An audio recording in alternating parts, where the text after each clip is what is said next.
everyone. My name is Sharan Tapia and you are watching You Multicultural channel. On behalf of Asian Women of Winnipeg, I'm bringing a special guest today. You met her before, Tara Maa, a spiritual teacher, a guru, and I have high regards for this woman because the difference she's making in every day, in everybody's life, whoever come in touch with her, is such a privilege to have Tara ji, and you're gonna enjoy her talk. Thank you, Jaima. Thank you. Tara ji is exploring a special word I'm gonna share with you. Is called ahimsa. So tell us about what ahimsa means. Ahimsa. The literal translation is not killing. Not killing. Yes. Okay. Hinsa means to kill. Okay. When you add the it means do not kill. Okay. So when you think of that word, do not kill, just think about all the things that we kill in the world right now. I mean, there are so many wars going on. Exactly. We've got the wars that's happening in the world. Yes. Right? Yes. And then there is also the conflicts that's happening within us. Right.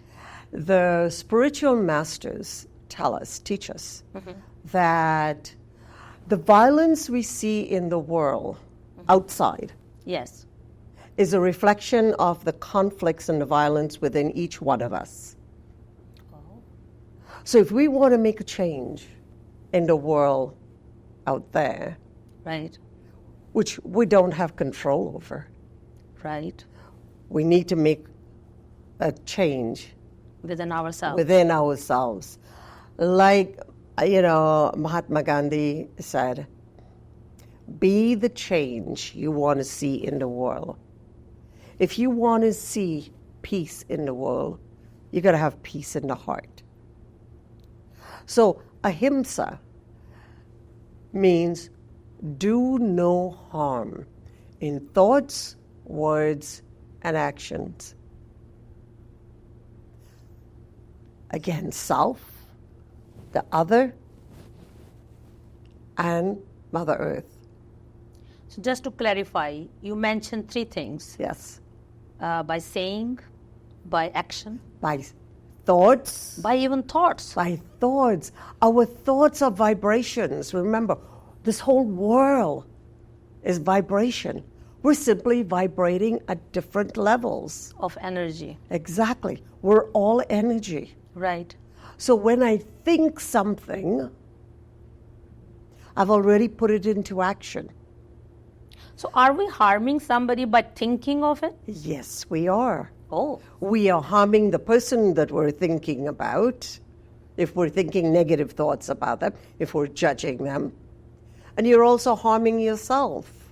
By thinking negative? By thinking negative. Okay. Oh, yeah. Now, do you have control over your thoughts? Of course. So you have control over your words. Definitely. And you have control over your action. Yes. So who's in control of yourself? But sometimes when people get angry, Yes. And then they say hurtful words, let's Yes. put it that way. And then they apologize and Yes. say, oh, we didn't have control. So how one can, that's another topic maybe. That is a whole other But topic. we but think it we works, are it works with ahimsa. Right. Actually, the very first time that I did a satsang on ahimsa, Okay. we talked about anger for an hour and a half. It was a 2-hour session. Okay. And that's all we talked about was anger. Now, I like that word anger. I like talking about anger because anger is energy. All right. Just think about it. When you're angry, you've got energy. Right. Anger, this energy, you can use it for destructive purposes or for constructive purposes. All social justice came out of anger. I was angry about whatever was happening, what was the norm. Right. So I had to do something different. I have a choice. I can be destructive and destroy things and be angry, or I can say, something needs to change, and I'm going to look for ways of changing it. That's constructive. You're using the energy of anger to make a change. So when I get angry, I've lost control. Yes. Yeah, see? I've lost control when I get angry. Right. When I get angry and do destructive things, Right. pick up something and throw it against Yes. whatever, right? Right. Or say hurtful words. Say hurtful words, things like that. Or the violence, physical violence. All of it, right? Right. All of it is a result of the violence within us. When I see something and I get angry about it and I make a choice, okay, I don't like how this is happening. What can we do different? Right. I haven't lost control. I am using my thoughts, my words, my actions to make a change. But when I see something and I don't like it, and I yell at you, and I put you down, and I judge you, But this is, I've lost control. Isn't this a typical, within our own culture, it's a typical Right. behavior. You don't want kids to do something and you shout, you yell, you are trying to stop them. You know, let's say kids touching fire, or, Right. you know, playing with a dangerous thing. Right. And it's the reaction from as a parents or mother comes right away. Stop, don't do this. I told you so many times. Yeah. So So is there a different way in doing it? it's all about teaching, educating. But do you learn what you see? You learn what you see. That's the reason when we work with ahimsa, you want to keep it alive in you all the time. So yes, they're doing something they're not supposed to do. Right. Okay? Do not harm. Do not hurt that individual. So I find a different way of teaching them. I don't wait until they're there, Right. in the hurt, in the fire. Right. I tell them ahead of time, right? We don't think about that because how do we learn? We learn by observing others. We learn from our parents. And we do the same thing as our parents did. So now, what we have to do when we see the violence in the world and we want to say, we need to, and we have this knowledge that the violence out there is a reflection of the violence within me. I have control over that. I now have to take responsibility to change the violence within me and no longer blame my parents that I react this way. Instead of I respond this way. See the difference? Yes. Reacting means I react. Right. Respond means I see that, I think about it, and I choose the best way to respond to it. Right. So I don't react. But you have to be conscious. When I started exploring this, as you started off, Yes. I simply set an intention every single morning when I did my morning practice that today I will live with ahimsa. That was it. Ahimsa, like not to kill. Do not hurt. With the words, Do not hurt. with my action, In every way. or with my thoughts. Exactly. So that's how I started. And as I continued exploring ahimsa, I Right. realized that the core of ahimsa is love and compassion. So instead of working with do not kill, do not hurt, it's how can I respond to whatever is put out there in front of me with love and compassion. So we come back to the child that's about to put their hands In fire, yes. into the fire, right? Right, right. How can you need to move quickly, Yes. but you bring the energy of love and compassion instead of anger Yes. to whatever you're going to say or do with the child. Right. The child feels the love and compassion and listens and hears the message. They have a choice. If you came with anger Right. and reacted, They're going to feel the anger. They might get scared Exactly. and hurt more. Exactly. But isn't it our reaction is different to different age groups? When there's like a baby, baby don't know anything. So Right. your attitude or your reaction towards a baby is completely different compared to when you're dealing with a little bit, let's say, older teenager. The 8-year-old or the expect- teenagers. You or expect exactly. that they should know. And if adult is doing something, then you get more angry. Yeah. And now I can think back and But- like from my own Yeah. behavior too, that we expect people to understand that this is not good, and then you get more angry that why don't they understand? So it's a frustration. So how can we change that kind of thinking? No expectations. But don't you? So I'll tell you about It's no very hard to expectations. not to expect anything. If I'm teaching my kids something, I expect them to learn and let's say clean their room or do their homework. It's a so I tough expect. one. How can we live without expectation? The thing is, it's not about, when we talk about no expectation, it's you are making a judgment that they should know. They should know because you told them so that many they times. should know, Right, right? right. But you have not really walked in their shoes. It doesn't matter whether it is your child or it is another person. Right. And you have a responsibility.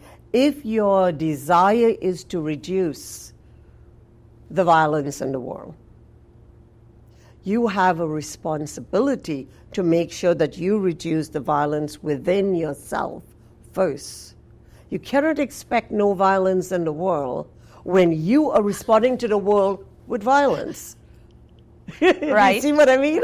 So are you saying So that- I work on myself because that is the only control I have. I only have control over myself. As parents, we think we have control over our children. we think, yes. We think we do. But we we would like to believe that we have control over our Yes. children. Yes. But our children have their own lives to live. Yes. They have their own karma to work through. Right. And we are to help them to work through their karma. Right. I can choose to help them with fear and anger and reaction, Right. or I can choose to help them Right. with love and compassion and wisdom. My choice. And how I help them will determine how they respond to other things in their lives. If you respond to them with love and compassion, guess what? They're going to respond to things with love and compassion. If I react with anger and frustration Yes. and judgment, Right. they will react to whatever challenges come in their lives with anger and frustration and judgment or fear. A lot of times, a lot of violence comes from fear. Right. A lot of violence comes from insecurity and not feeling safe and not feeling as though I belong. So all the wars going on around the world. Mm-hmm. So the decision maker of all this violence, are you saying they are all troubled souls within themselves? Yes. So what we Think can about it. do to Think about calm ourselves? So what we can do, what we do is we set an intention of how I'm going to live the day. What energy am I going to carry with me today?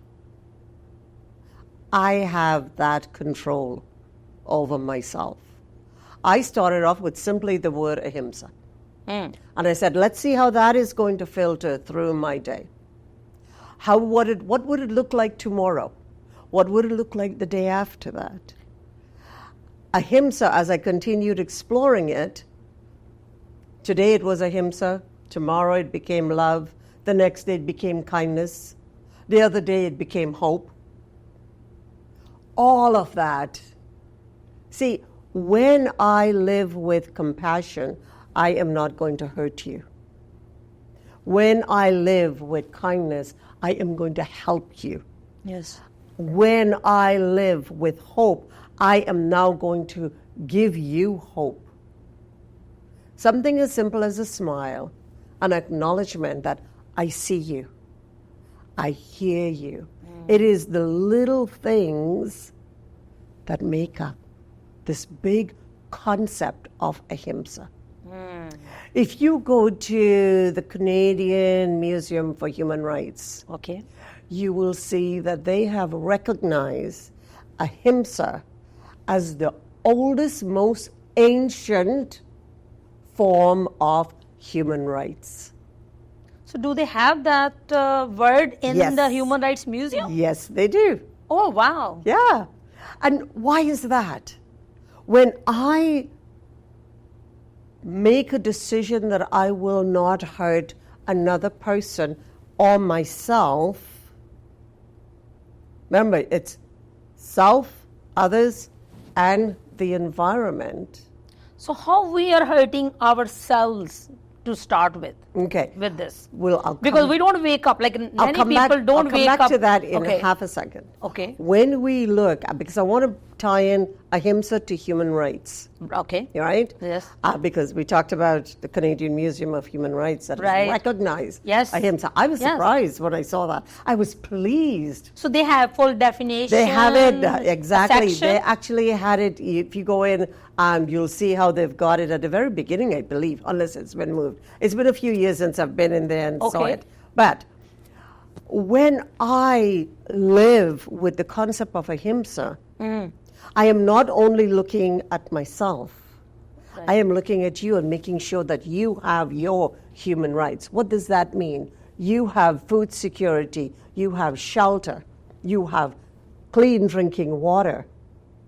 Right? Right. You have all of these, Yes. right? Yes. I'm not seeing the homeless man on the street and walking away from him and don't want to acknowledge that he or she exists, right? I may not be able to help them, but I could at least acknowledge them. I can give them a smile. It doesn't cost us anything. Yes. Okay? That is human rights, Yes. right? Yes. So your question was, you remember it now? Yes. I'm just saying, like, people don't wake up thinking they're gonna hurt anyone. That's right. Right. And then they react. Things happen and they react. So it takes So it takes lots of training. it takes actually you living with awareness, conscious awareness. When I set the intention to live with love or compassion or ahimsa on a daily basis, I have to remind myself, I have to pay attention to my intention. I have to remind myself when I know I'm going to meet you that Right. I am bringing love Yes. into our relationship, into our communication. So let's say I'm at work and my boss is yelling at me. My reaction is either to yell back or to say nothing. I don't speak my truth Right. and feel as though I am being belittled. Right. Right? All of these things Yes. happens when someone is yelling at you. Yes. You either get angry and you lash out, Yes. or you say nothing, but you still get angry inside, right? Of course. And then you start putting yourself down and say, I'm no good, and that is how I hurt myself in my self-talk. Listen to your self-talk. Are you building yourself up or are you putting yourself down? That's where it starts. So if somebody yelling at let's me, come back to, somebody is yelling at you. And I don't say anything. No, you see, you remind yourself okay, that I am living with ahimsa. right. I am not going to hurt that individual, So I don't say anything. but I don't want to hurt myself. Okay. So I speak my truth wrapped with love or kindness. I still speak my truth. Oh, I don't not speak my truth. I speak my truth, but it's how do I speak my truth? Do I yell at the individual? Or do I say something like, I hear what you're saying. Ah. I hear what you're saying. These are my thoughts. Or, I hear what you're saying. Can you help me understand how this connects with whatever? Whatever they're talking with. But it's how I approach that individual. As soon as you say that, that other person calms down. Now you can have a conversation. All because you had set that intention in the morning, and you'd remind yourself in every moment that this is the energy that I'm going to bring into my interactions during the day. Now, it's easy to do that when we're all getting along. Yes. But when we're not getting along, right, that's harder. Yes. And there is where, when you practice it with individuals and situations that works well with you, it becomes easier to do it in a situation. Right. It becomes part of who you are. It becomes so much so that all you have to do is walk in. And if even that person was angry, they change their tone. So you work on yourself. And you make a difference in the world around you. Your little piece of the world, not the whole wide world. Yes. Your little piece of the world. And the nice thing is the ripple effect. Yes. Just like if you teach your children to live with love and compassion and strength. This takes strength. A weak person cannot do this. But it helps you. If you set the intention, it helps you to develop that strength that we all have within us. It helps us to develop that strength. So when we're facing the difficult situations, when we're facing the challenges, we can face it with strength as well as with love and compassion. See, most people think of love and compassion as weakness.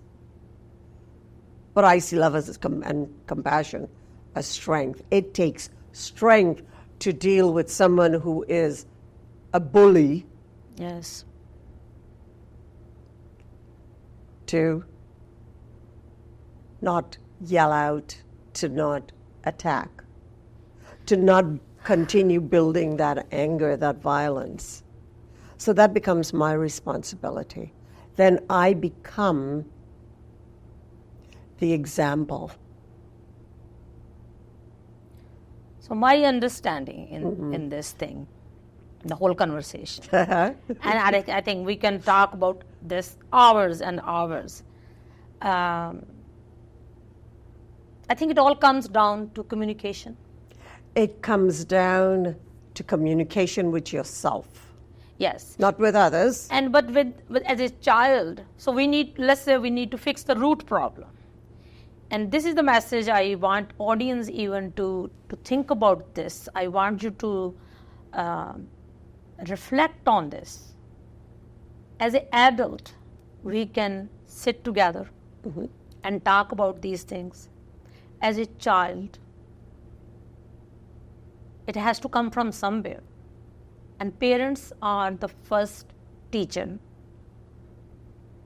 But if parents have not been exposed or had somebody to give them this wisdom or share this knowledge or get educated on these communications, in these behaviors, how to raise a child, because a child is learning either first from parents and then from their peers.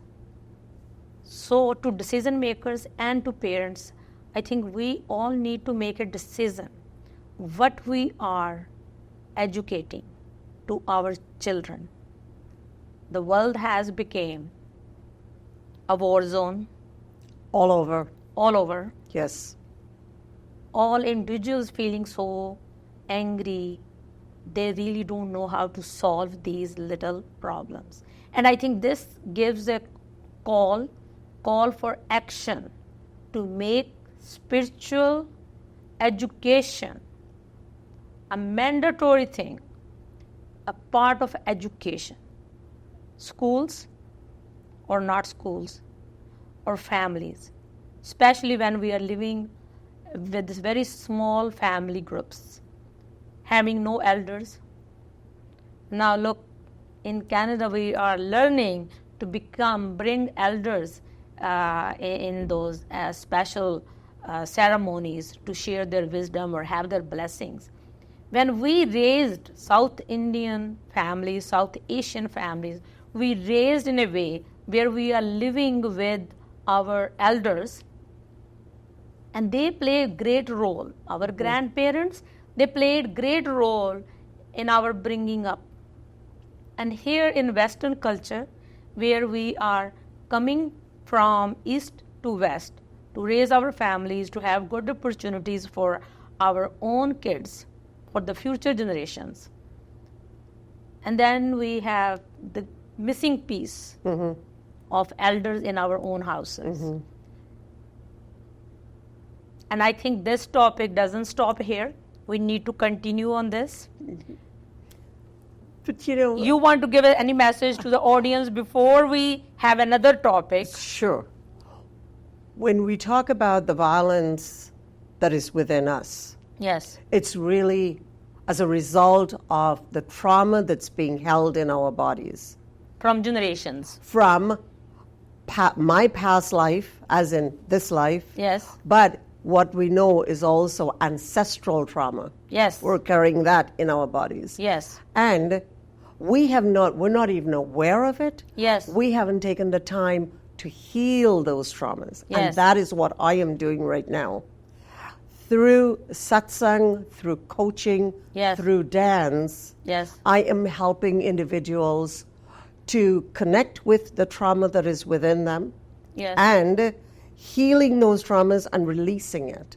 Once I'm able to release those traumas, yes, I am now able to live with ahimsa, yes, in my day-to-day living, moment by moment. Yes. And you know, the thing is, I'm going to mess up. Right. If I yell at you because I didn't like what you were saying, the other part to this is I reflect on it and I ask myself, what was it about that situation, yes, that caused me to react the way I did? Right. As I reflect on it, I may realize I still have some trauma within me. Yes. So I got more to work on. So we need So it's more. a continued work on ourselves. That we're working on ourselves. And you're not working from your head, you're working from your body, because it's your body that holds the trauma. And most of us are not even aware of the body of the trauma that's in our bodies. So if we're not aware of it, you don't even understand why you're reacting the way you're reacting. Has that ever happened to you? Where you said something or did something, yes, and you say, where did that come from? Yes. Yes. That's because we're not aware. And our unconscious is what drives all our actions. Yes. And remember, before the actions is the words, before the words are the thoughts. So unconscious drives our thoughts, but then goes out into the world. So we need to heal ourselves. And when we heal ourselves, the world heals. Yes. And when the world heals, we'll reduce the violence, and then there'll be peace in the world. Thank you so much, Taraji. Thank you. And we will continue this topic, this discussion. I think this topic is badly needed in today's culture, environment, what we all going through. And last question I have for you, Taraji. Give me your perspective on the challenges Asian women facing these days, personally and professionally.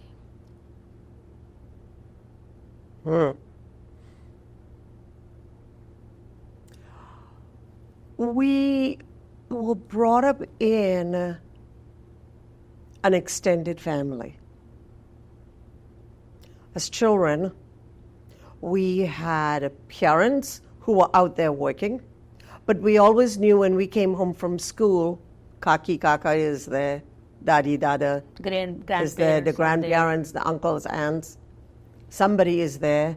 We not only had one sibling or two siblings, we had 6 or 7 siblings because all the children were together. So our only responsibility was to go out there, earn a living, and come back, right? Right. That was it. Teaching our children, was a the grandparents' grandparents did that, Right, right? right. The grandparents did that. job. Yes. And the jobs that we would do when the female, the Asian woman, are doing a job out there, that's basically what she did. She Yes. did the job, came back home. Right. Right? A lot of times, supper is made because the older bhabhi has already made dinner and sits down. She maybe just helps with the roti. And then she comes, sits down, and they eat as a family. Now, in the Western world, what do we have? Mom and dad, We are working. and let's say 2 kids. Yes. We're not only working, Yes. our education from back home is not recognized here in Canada. That's a big one. Big one. Yes. Right? So I am working and I'm going to school, and I've got to be a parent also. Back to school. I've got to be a parent also, Yes. which I have to, oh my gosh, I never really, have to go back and remember what my grandparents told me.